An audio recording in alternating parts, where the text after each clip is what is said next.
Coming up on Nittany Game Week. The whiteout conditions never disappoint. Unfortunately, for the second largest crowd in stadium history, the end result against a top 10 opponent is another disappointment. And I take ownership and I take responsibility. Why it's important to understand and evaluate this double overtime heartbreaker. The road trip's awesome and all that stuff, but it always feels like we're just all one group together. All of the team's goals remain in focus. How a road trip can help a team still stinging from a tough loss at home. As hard as it is for me to watch them, I know the benefit that a place like Penn State will be for them in their future. And he's a former Nittany Lions football player with more than a passing interest in PSU athletics. What it's like for Joe Juravicius to have not one, but two daughters on the women's volleyball team. This is Nittany Game Week.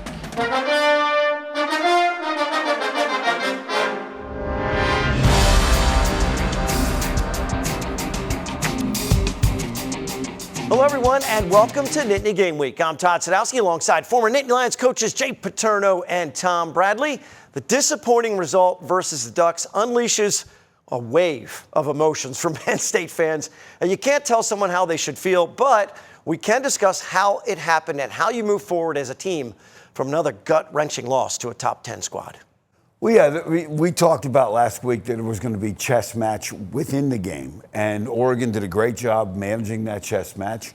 But at the end of the day, all the goals that Penn State started the season with are still ahead of them in terms of the Big Ten, getting in the playoffs. So none of that's gone. So you know what? Get over it, get on with it. Yeah, because if you waste time worrying about that one, you're going to lose the next one. There's no time for that. Everything is still in front of you. Just win. Well, it is important to react, not overreact to the setback, what the defense is able to accomplish versus Oregon, and there are a few things to contemplate about the offense in our opening drive. Well, check out this view of the whiteout. A wider look from up top. It really is a one-of-a-kind event. Here's the field-level shot of the Nittany Lions coming out. Now, pregame, much of the discussion is about senior QB Drew Allar and Coach Franklin's record in the biggest games. Coach Lanning has his Oregon squad prepared for the difficult conditions. The Big Ten commissioner, Tony Petitti, on the sidelines for this one. It is important to understand and evaluate this loss. Jay, first three quarters for the offense is ugly. Decisions from Allar like this one to take an 8-yard loss on a completion simply can't happen in a game of this magnitude. Well, there's no question. They did not really get going until the fourth quarter, and you hope that that's what you're going to focus in on and say, these are the things we did really well against a good defensive football team. Don't make no mistake, that's a really good defensive football team to tackle well with a lot of speed. Tom, Oregon converts a 4th and short and runs it straight up the middle to increase their lead to 17-3. Crowd is fidgety, to say the least, before they rally in the fourth quarter. This is the stuff to remember. You want to make sure your team feels good about their fight and battling to come back and force overtime. In a game like this, you don't have time to wait to the fourth. You got to get going from the very first series and make it. As you talk to your team about it, guys, we got to get off the bus, ready to roll. The teams trade touchdowns in the first overtime.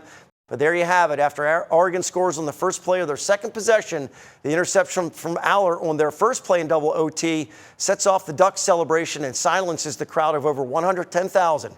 He's in his 12th season, Coach Franklin, 4-21 against top 10 teams.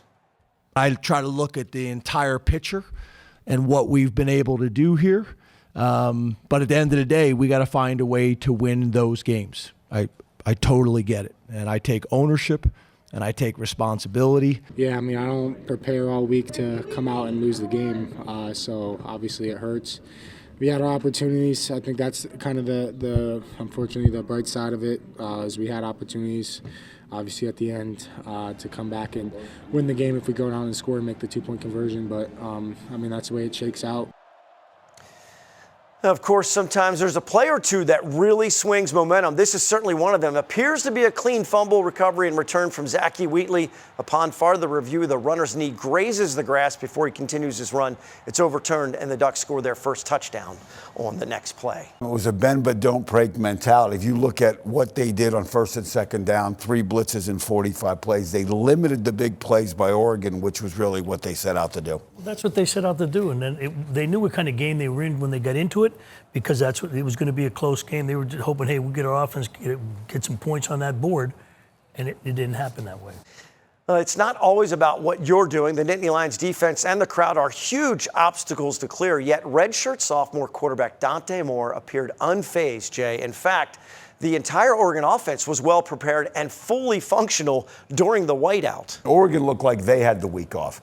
They came in and on their snaps for the game, half of them, they had shifts, motions, moving people around, and really had no penalties except for one or two, which was low for a game like that, and did a great job. Yeah, Ducks QB Dante Moore was cool, calm, and collected all night long, guiding their offense.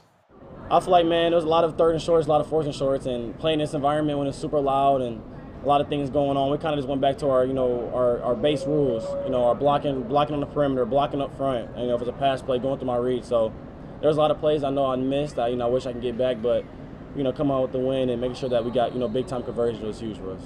Yeah, Moore finds himself on a short list of Heisman Trophy candidates. He was unflappable in a tough environment. 29 completions in 39 attempts, 248 yards, 3 touchdowns, 0 interception. He avoided the pass rush effectively all night, 0 sacks for the Nittany Lions. Now, offensively, this remains a team stacked with talent and potential.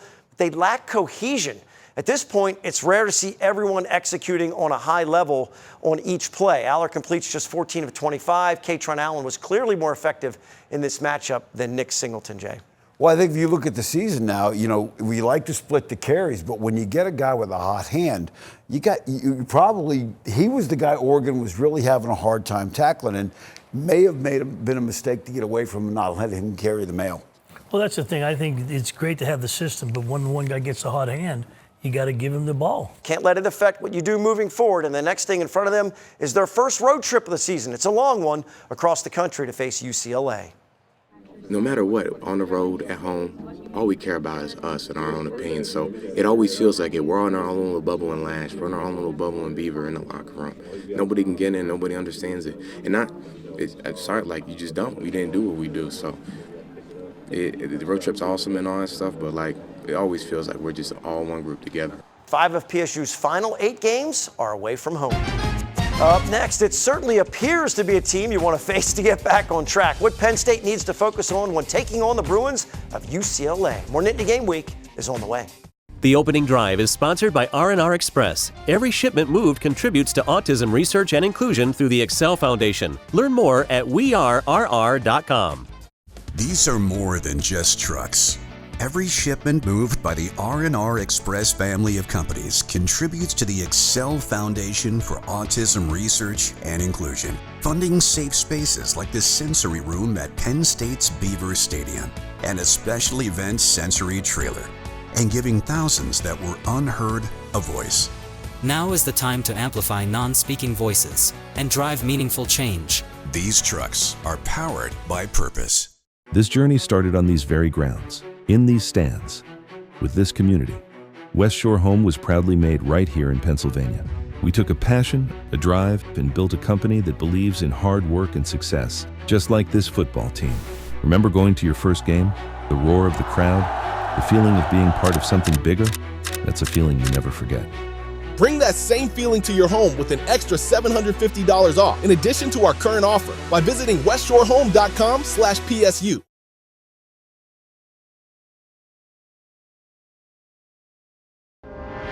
Nittany Game Week is brought to you by West Shore Home, official partner of Penn State Football.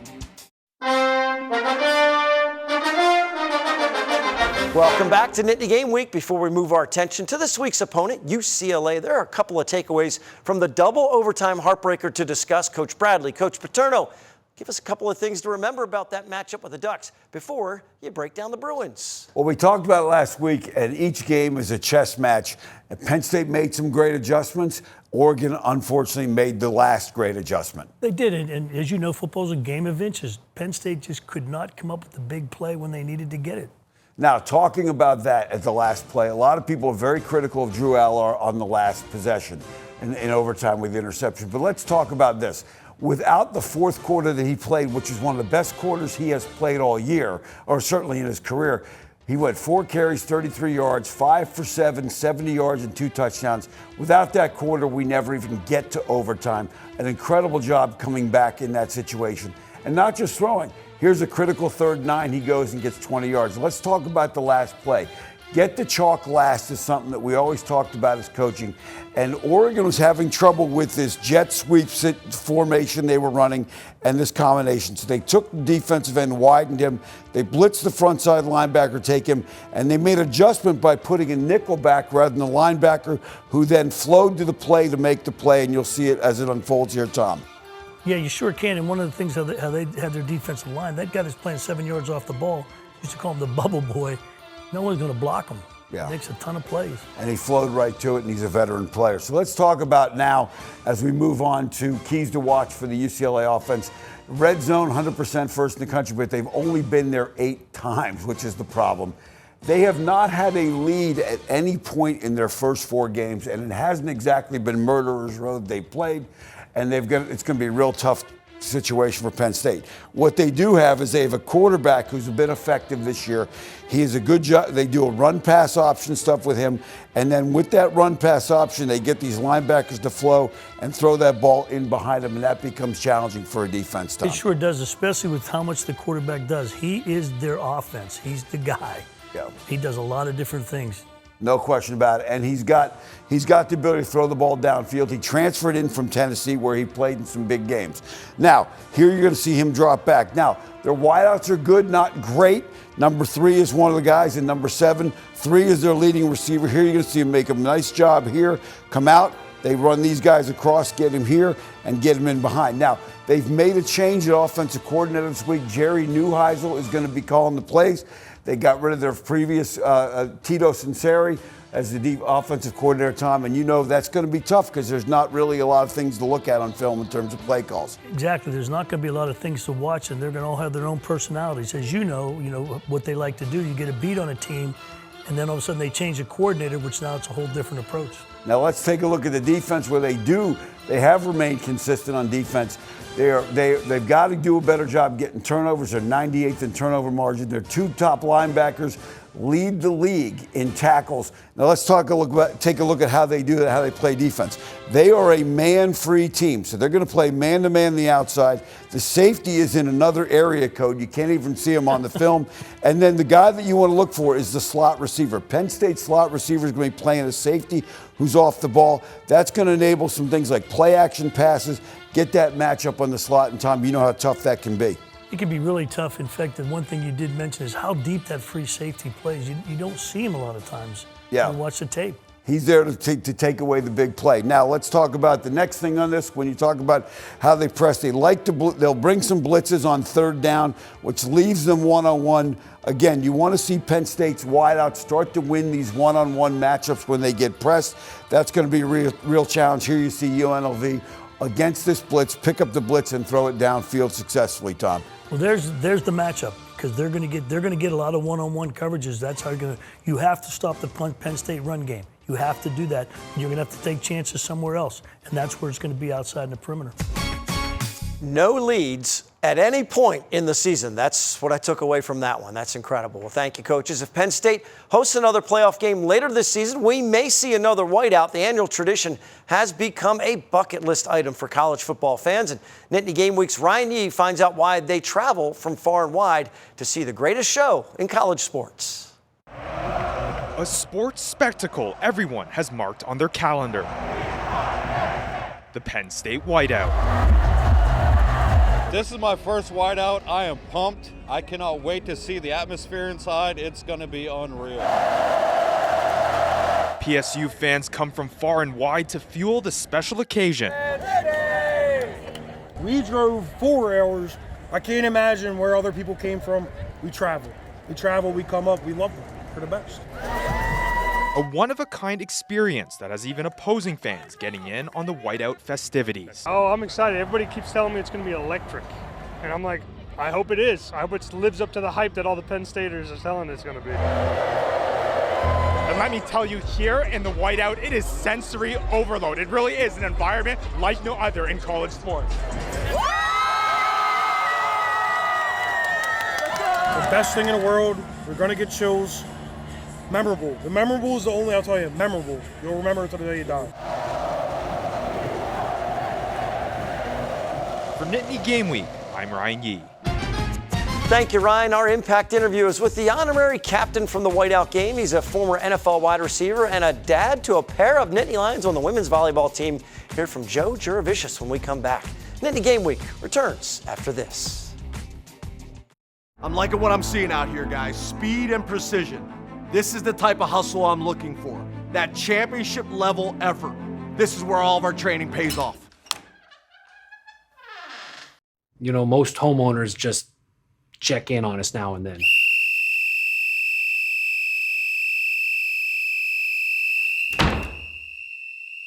Every West Shore home installer is a highly trained employee that can stand up to scrutiny from anyone. Let's go do this!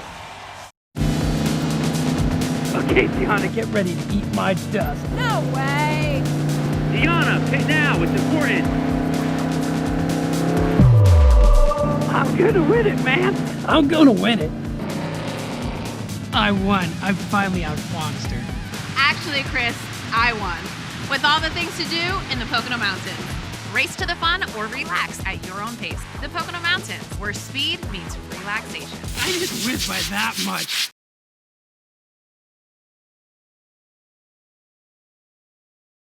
Impact Interview is sponsored by the Pocono Mountains, where small-town charm meets big adventures. Book your trip today by visiting PoconoMountains.com. Welcome back to Nittany Game Week. Time for our Impact interview. And this week's guest was a former Nittany Lion player, fantastic player, but I think he's made more of an impact on the women's volleyball team. Certainly currently has not one but two daughters on the defending national champs, a Super Bowl champion, and, as we'll get into more later, an avid outdoorsman. Joe Juravicius, thanks so much for the time, Joe. We really appreciate it. Yeah, appreciate you guys having me. All right, so you come to Penn State from Lake Catholic High School in Ohio as a big-time wide receiver, and your career actually included a little bit of punting as well. And, of course, that fantastic 1994 team wins in the Rose Bowl, Fiesta Bowl. How much fun is it to think about your career as a player, as a Nittany Lion? I think it's, you know, because I have two daughters here now, I spend a lot more time here in State College. I think some of this is actually social media driven too, right? What I get to see now, not having really any skin in the game, is State College for what it is. It's awesome. I feel like I've seen more as an adult than I did when I was in school here, probably because I didn't know a lot of this stuff was around here. But in terms of the memories, seeing Beaver Stadium, obviously kind of reacquainting with Jay Paterno, the Paterno family, my teammates, some of my roommates. It's been an awesome experience because, you know, through life's ups and downs, you know, there's obviously unbelievable memories. And, you know, part of who I am as a person, somebody that's able to deal with perseverance, hard times, continuing to kind of forge forward. You know, it's a big part of, you know, my time here at Penn State, but absolutely just an insanely great place to be and live right now, which is kind of what we're doing. So after Penn State, you have a great 11-year NFL career, playing 3 Super Bowls, winning one. 2 questions. First, have the Eagles fans ever forgiven you for that 71-yard crossing route that broke open that game 23 years ago? And what stands out about your time in the NFL? Well, the interesting part about the Philly fans, right? They're like Raider fans. So one of the most interesting places to be a visitor, to go want to play there. It was interesting being a Penn Stater. When I would go to Philly, you would always get, "Hey Joe, we are," and then it was always followed with some kind of derogatory comment toward me with a smile. So the charm of Philly definitely was there.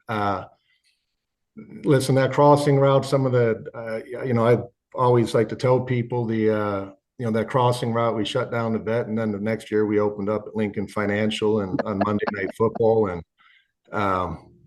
I was the Monday night player of the game there, had a couple touchdowns, and we got to open up their new stadium with the win. So it was great times. The memory in the NFL, what stands out for me is just having the opportunity to play for as long as I did. When there's guys that are quicker, faster, stronger, all the above, I just spent a lot of time learning my craft, trying to know everybody's position, not just my own, which is probably why I was able to hang around for 11 years. I spent some time at the X, the Z, the zebra. I spent time at Y. I spent time in the backfield blocking on blitz assignments. So I was able to do a lot of things, met a lot of unbelievable coaches along the way. And then, probably another one, since we're talking about Penn State, is being actually in Super Bowl 40, being on the field and starting with Bobby Ingram in Super Bowl 40 versus the Pittsburgh Steelers for my year in Seattle. Hey, Joe, your daughters are on Penn State's women's volleyball team now. What made you more nervous, playing in the Super Bowl or watching last year's national title match? Well, based on my nails are still growing back from the volleyball game, I say volleyball. But the interesting thing is, when you play the game, when you play football, you had a release, right? You're going to get hit. You're going to hit somebody. There's a lot of things that are going on during the game. And in volleyball, as a dad, for the people that truly know me, I sit up in the corner by myself. And I watch the game kind of, of course, as a dad, but, I push my kids. I think that comes with the territory, but it's definitely hard watching your girls out there. Again, I just want them to be part of something special, which they were last year. And I don't want that to stop, right? I think sports gives you a lot of life lessons.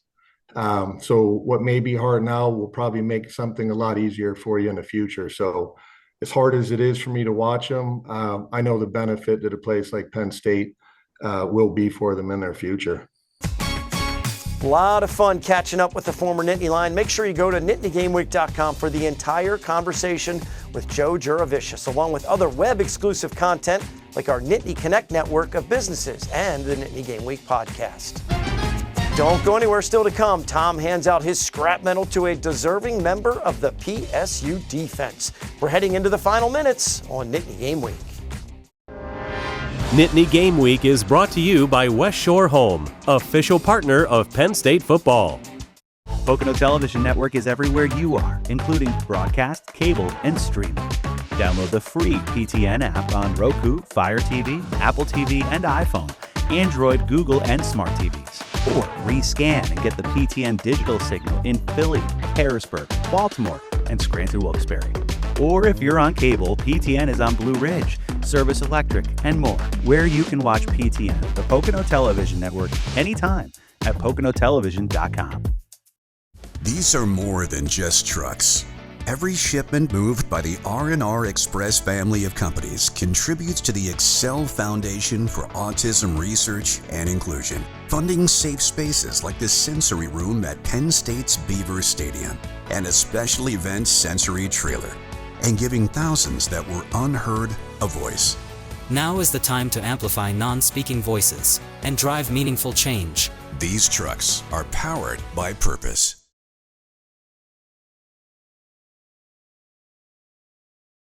Scrap Metal is sponsored by Burke and Bradley Orthopedics. Located in Pittsburgh, Burke and Bradley Orthopedics is a comprehensive sports medicine practice, providing patients with the most current and innovative approaches in diagnosis and treatment. Time for our scrap metal. Tom always keeps a keen eye on the linebacker play. Amari Campbell is around the ball from the very first play, Tom. It's about time we got a defensive guy here. Tired of this offense stuff here. He makes the first tackle of the game and ends up with 15 against Oregon. 8 of them solo tackles.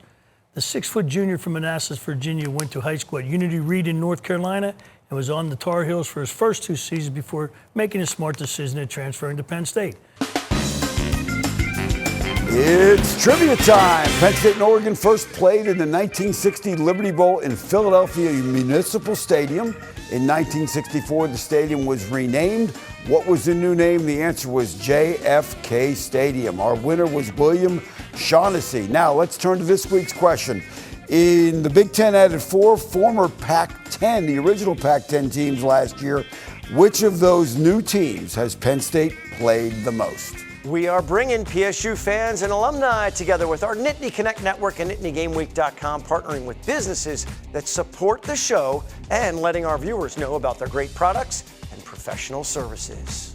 Before we go, one final appropriate message. Got this shirt over the weekend, and this is to recognize Phil and Petty Knight's $2 billion with a B gift to fund cancer research and at the Knight Cancer Institute in Oregon. Well, with that kind of funding, that kind of money, they're going to be able to do exactly what that shirt says. And while you are visiting our website, make sure to submit your tailgating picks. We always finish with some pride picks, so show us your spirit. For Jay and Tom, I'm Todd. Thanks so much for watching Nittany Game Week. We'll see you next time.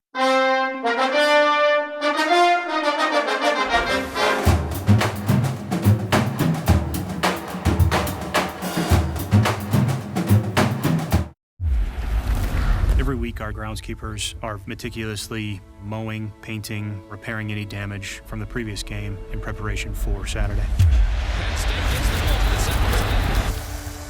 Our contributions to the team are providing safe playing surfaces for the athletes to showcase their abilities on.